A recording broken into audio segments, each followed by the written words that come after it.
Well, you guys know that I hate recording in the nighttime, but every time I've tried recording for the past week, I end up having to leave 5 minutes into recording. So here we are. One day I'll have actual ring lights and stuff, so this wouldn't be as big of an issue. Hello, welcome back to my story. If you did not know, my name is Harley Nouveau, and the purpose of this channel is to document my journey towards my North Star, while hopefully helping you find yours along the way. By the way, I've had a few questions about what that means, so I'm gonna break that down in a video soon. Anyway, if that sounds like the place for you, then subscribe to my channel and add your name to the storybook that is my life. In today's chapter of my story, we're gonna do something a little bit different for my channel. I haven't really done this before, but I've told you guys that I wanna start doing more, I don't wanna say talky videos, but ones that require less effort, because especially with my living situation, it's very difficult to do certain things because I could be, told I have to leave at any time because there's a showing. So I want to try to do something that's a little more easy to maintain for instances like last week where I was only able to do one video. I got this idea from Lauren May Beauty. She did this video where she kind of talks about palettes that she's happy that she did not buy. And I thought that'd be pretty interesting to tackle. Now, I do want to preface this with saying these are all things that I actually wanted, not just things that I saw and was like, well, I don't want that. These are all things that I really considered buying and then ultimately decided not to. You're not going to see anything like the ridiculous Victoria Beckham makeup collection. You're not going to see anything like Too Faced, for the most part. You're not going to see anything like that. It's going to be stuff that I almost bought, possibly even put in my cart, but backed out at the last minute, and in hindsight, I'm glad that I did. Without further ado, let's get on to it. So the first palette that I'm happy I didn't buy is actually kind of a two-parter. The reason I'm doing a two-parter is because it's the same company, and that is the Jeffree Star Bloodlust palette and the Jeffree Star Conspiracy palette. Let's talk about the Shane one first. When this first came out, the Conspiracy palette, I was really on board with getting it because obviously I like Jeffree Star's products. I like Shane Dawson because I'm a sheep, and I love the packaging of it. And as you know, I own pretty much every Jeffree Star palette so far, with the exception of Alien, because gross. And I was really intrigued. When I saw the actual color story, it did lessen my interest because, to be frank with you, I can't see myself using it that much, maybe the bottom row, and that's about it. Nonetheless, I was intrigued. And it sold out so fast, so I did not manage to get it. And in hindsight, I'm pretty happy with that because I know that if I were to buy it, I wouldn't ever use it. It would just be to display it. And to be honest with you, I still might buy it. But I'm glad that I didn't force myself to get it or put myself in a more strenuous financial situation to make sure I could buy it. Because at the end of the day, it wasn't really necessary. I wasn't that inspired by the color story. From people's reviews, there were a couple of issues with the way that the palette was pressed in its first run through. But regardless, I pressed on. Similar vein was the Bloodlust collection. I have Blood Sugar and Blue Blood, and I really thought I was going to be on board with the next Blood collection, only because I thought it was going to be Blood Money, and you know that my favorite color is green. When I saw or heard the concept behind Bloodlust, I was on board. I liked the idea of like a vampiric, sexy kind of palette. And then they showed the inside, and it was very lackluster again. And I know that in reviews some of the colors apply darker than they look, but I really wasn't that on board for a pastel palette, mainly purple palette. Not that I have an issue with that. I do have a pastel palette that is purple, but I just didn't see myself ever reaching for it. And while I like it as a collector item, I don't want to buy stuff that I maybe will use once unless it's really cheap. Next up is going to be, again, kind of a collective, and that is literally anything by Anasazi of Beverly Hills. Not that I have an issue with them as a company, just maybe the fact that they release stuff really often, but I've never found myself that inspired by the color stories that I see in the Anasazi palettes. In fact, to date, I've only ever bought one palette from them, and that is the original Norvina palette, only because, this is funny, I loved the color story here. There are a lot of cool tones. I liked the purples and the pinks, but it's not so overwhelmingly one color like Bloodlust. After that, nothing ever really spoke to me. The closest I got was the Alyssa Edwards palette because, you know, I am single white female obsessed with Drag Race. and I love Alyssa Edwards. I didn't see myself particularly using the colors in it that often. When do you really ever see me wearing like hot pink or purple or bright yellow? Not that often. And maybe that's a testament to my lack of versatility, but I just didn't see it for me. And then they released a bunch of palettes back to back. You had the 3 Norvina Pro palettes, which I really thought about getting for my makeup kit professionally. But I've noticed that when it comes to certain brands, and when it came to the Pro palettes in general, they had the problem that I find with a lot of large palettes where a lot of the colors were very similar, if not virtually the same in the same palette. There were like 35 colors, and there were about 3 colors repeated 5 times. And that was enough to make me shy away from that, as well as the fact that I had stuff in my collection already. Although granted, they were really pretty, but I was able to resist the temptation. Jackie Aina palette, wasn't really that impressed.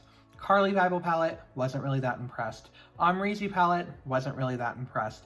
And when it comes to the generic formula of ABH shadows, I find that they're decently pigmented, but very powdery and not that impressive when it comes to blendability. I never really understood the craze. The closest I got to getting anything from them was the Norvina mini palette, the cherry blossom one, or the cherry one, or whatever it was. I really liked the color story on that, but I realized since I have every single ColourPop palette in existence, I could easily replicate that in a 9-pan palette. So yeah, happy I didn't jump down any of that.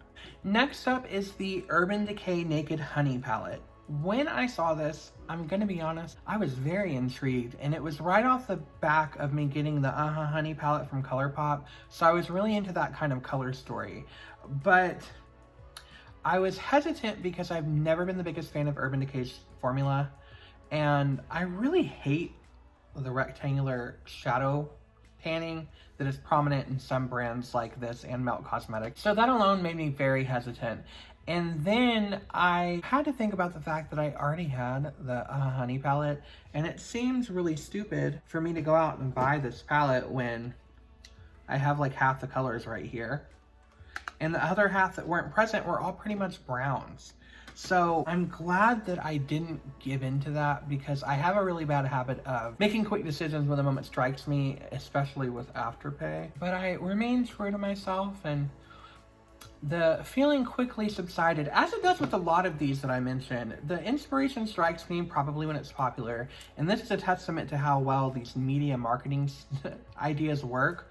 You buy it and you don't really like, you're satisfied because you bought it, but did you really want it?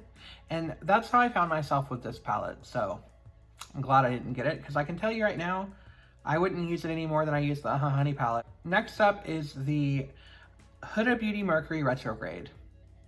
I know what you might be thinking if you've been here from the beginning. I said in probably my 3rd video, I never intended to buy anything from Huda Beauty because I don't like her as a person, and I don't like their brand overall as a company when it comes to their tactics as a company. But I'm gonna be honest with you, I am very into astrology and things of that nature. That kind of gave me some brownie points, and I was really into the color story. Honestly, of all the palettes I saw last year, it was one of my favorite color stories. But, and thank you to the person who I got the idea of this video from, Lauren May Beauty did a video where she kind of duped it with other things, and I thought to myself, you don't like her, why would you buy the stuff?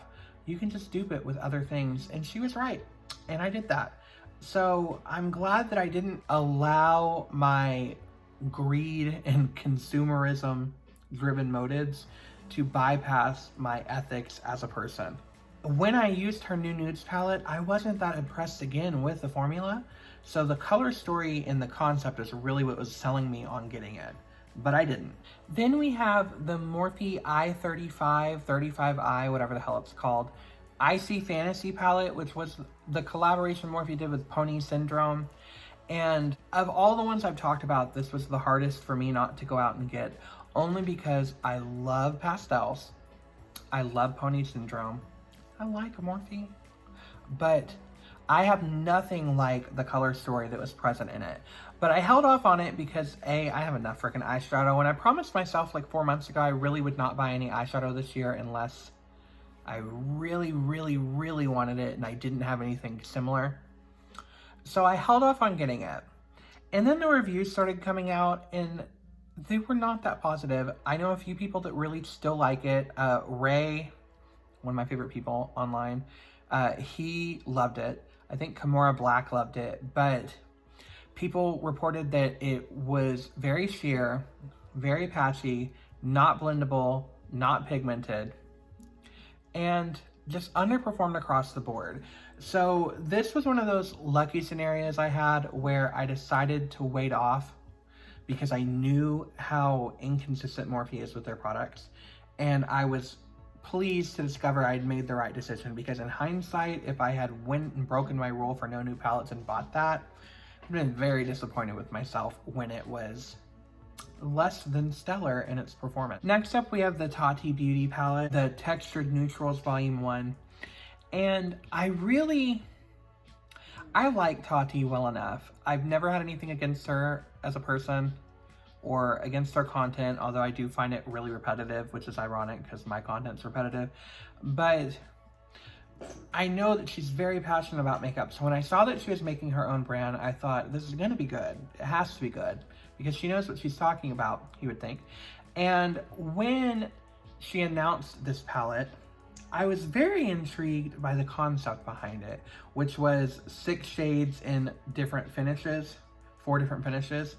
I thought that was really cool because I had never seen anything like that for the most part, with the exception of, I want to say, a Profusion palette that I had a long time ago. So already it was, albeit slightly gimmicky, a new fresh concept I hadn't seen repeated, and it was a new company that I hadn't tried. The colors themselves, I am a big fan of fall color schemes for the most part, not like brown, but I really like orange. I like scarlet, I like pastel orange, and I like the berry color that was present, and I like black. So I thought it would be something that was kind of not necessarily right up my alley, but it might have been at the end of the alley, right before you hit the street. Again, I decided to hold off because I don't like taking leaps of faith on something unless there is evidence that it's going to pay out for me. And she had never had products before. So I thought, don't just trust her blindly, wait for the reviews to come back in. And the reviews weren't bad per se. A lot of people said that the Textured Neutrals was one of their favorite palettes of 2019. A lot of people, including the people that loved it, however, did report back that there were some inconsistencies with it. For instance, all of the glitters, you kind of require a glitter adhesive for it to properly stick. People who did not use an adhesive said that it would fall on their face as they wore it. And I'm not about that life because as I've become more educated, I don't really like the concept of glitter when it comes to its environmental impact. And I feel like there are alternatives like eyeshadow foils or even mica, like mini mica pigments. So when it came to the sequined formula, virtually everybody reported that it blended away into a matte. That makes an entire row right there just completely useless if it is exactly the same or 98% the same as the first row. So it just completely negates the need for 6 of the shadows. So now I'm down to 12 of the 24 shadows that I was interested in. And at that point, it just wasn't worth it anymore to me. And I'm happy that I didn't give in because I can honestly say I don't use those colors on my everyday day-to-day makeup that repeats a lot, so there would be no purpose for me to buy something that's half useless to begin with. And then finally, this isn't technically an eyeshadow palette, but I felt the need to include it. It's the Jaclyn Hill Cosmetics highlighting palette. It's the quad. It looked really stunning when I saw the picture. I loved the component. I loved the way that the pans were pressed. I even liked the colors that were included. I liked the brushes that came with it, and watching review videos and swatch videos, I thought that it was stunning. But Jaclyn Hill has a bit of a habit of having really bad launches, so that alone right there made me not want to get it at launch. And then she has a habit of lying and manipulating people when they don't go that swell, so ethically I'm not the biggest fan of her, as you might have heard in my last video. I saw this in person at Morphe and I really got close to buying it because I love the way it looked in person, and you know that I'm not the biggest fan of the overwhelmingly blinding highlight, but I liked a little bit of a soft glow, as you can kind of see here. Something told me to hold off on it, and I'm really happy that I did, and you'll see why when I do the full review on it. But I got this instead, the Rady Sunlight and Moonlight palette from Makeup Obsession. And I'm gonna be honest, ever since I got this, don't really feel like I need any more highlighters. So this kind of swooped in and saved me from buying that, because it seemed pointless to get it when all I was really buying it for was the hype in the first place. So yet again, saved from the clutches of regret. That is all that I really have to mention. It wasn't that huge of a list, I know. Maybe kind of said the same things with each one for why I ended up not buying it and why I'm happy that I didn't, but hopefully if you watch this video, you might discover you feel the same way about these things in hindsight, and that will prevent you from making a purchase that you either A, regret, or B, didn't need to make. If you liked this idea and you want to see more content like this, please sound off in the comments below, or if you have any constructive feedback, I would love to hear that as well. Ultimately, I just kind of wanted something to put out for you guys while I figure out when the hell I can film something else. As you know, next week is, I think next week, St. Patty's Day is coming up, so I do have my review for the Just My Luck palette coming down the pipe, as well as a tutorial for a St. Patty's Day themed look. And I'm debating on what to talk about for Beauty and the Tea when it comes to St. Patty's Day. I don't know, the history of alcohol, maybe? But with all of that being said, that is another chapter of my story brought to a close. As always, I am Harley Nouveau, and I wish each of you every happiness until our stars next align.